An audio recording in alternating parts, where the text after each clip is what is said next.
Kisah Nabi Muhammad SAW bagian 18. Perlindungan Allah. Abu Talib segera melaksanakan apa yang disarankan oleh Buhairah, karena peringatan itu memang beralasan.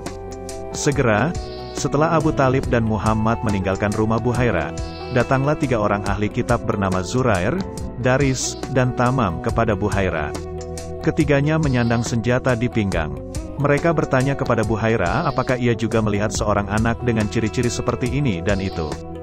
Buhairah tahu bahwa mereka mencari Muhammad. Rupanya, ketiga orang ini juga telah mendengar tentang Muhammad.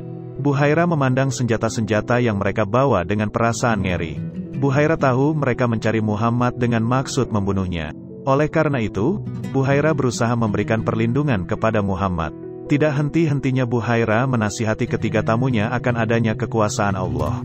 Diingatkannya bahwa bagaimanapun usaha mereka tidak akan mampu mendekati Muhammad untuk membunuhnya. Akhirnya, ketiganya pun melihat kebenaran dalam perkataan Buhairah. Batallah niat mereka untuk mengejar dan membunuh Muhammad, kemudian berlalulah mereka dari hadapan Buhairah. Allah menjaga Muhammad dari kejahatan dan kotoran-kotoran jahiliyah.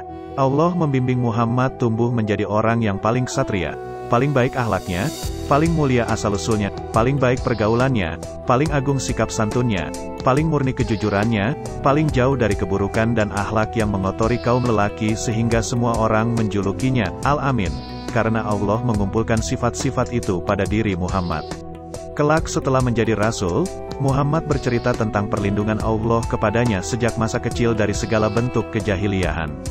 Rasulullah bersabda, "Pada masa kecilku, aku bersama anak-anak kecil Quraisy mengangkut batu untuk satu permainan yang biasa dilakukan anak-anak. Semua dari kami melepas baju untuk alas di atas pundak, sebagai ganjalan, untuk memikul batu. Aku maju dan mundur bersama mereka. Namun, tiba-tiba seseorang yang belum pernah aku lihat sebelumnya menamparku dengan tamparan yang amat menyakitkan. Ia berkata, 'Kenakan pakaianmu.' Kemudian, aku mengambil pakaianku dan memakainya. Setelah itu, aku memikul batu di atas pundakku dengan tetap mengenakan pakaian dan tidak seperti teman-temanku. Membantu paman. Muhammad juga pernah menjadi gembala sewaan, untuk membantu Abu Talib yang hidup dalam kemiskinan perang Fijar. Sebagai seorang remaja yang tumbuh di lingkungan Jazirah Arab, Muhammad juga mengalami perang. Perang itu disebut Perang Fijar.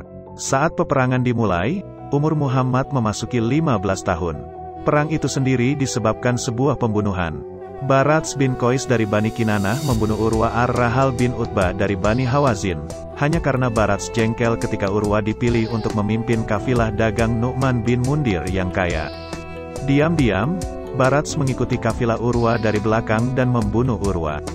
Padahal ketika itu adalah bulan suci, bulan yang tidak diperkenankan bagi siapapun untuk menumpahkan darah.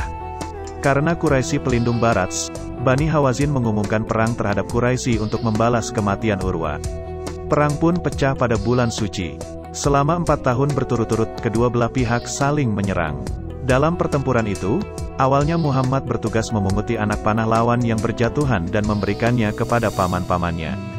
Namun, pada tahun-tahun berikutnya, dia juga meluncurkan panah ke arah lawan untuk melindungi paman-pamannya. Perang pun berakhir dengan perdamaian ala pedalaman. Pihak yang menderita lebih sedikit korban manusianya harus membayar ganti rugi kepada pihak lainnya sejumlah selisih kelebihan korban.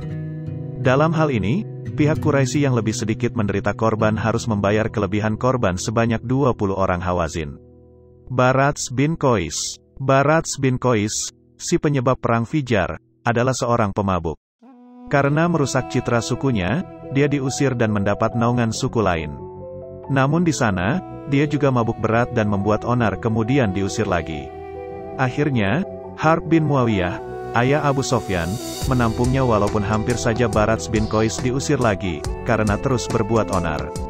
Dikarenakan perlindungan Harb dari Quraisy inilah, Bani Hawazin menyerang Quraisy ketika Barats bin Qais membunuh Urwa bin Utbah. Demikian kisah Rasulullah SAW bagian 18. Tonton terus video lanjutannya hingga selesai supaya kita mengenal baginda Nabi Muhammad lebih dekat lagi. Semoga ini menjadi salah satu upaya pemantasan diri untuk mendapatkan syafaatnya kelak di akhirat.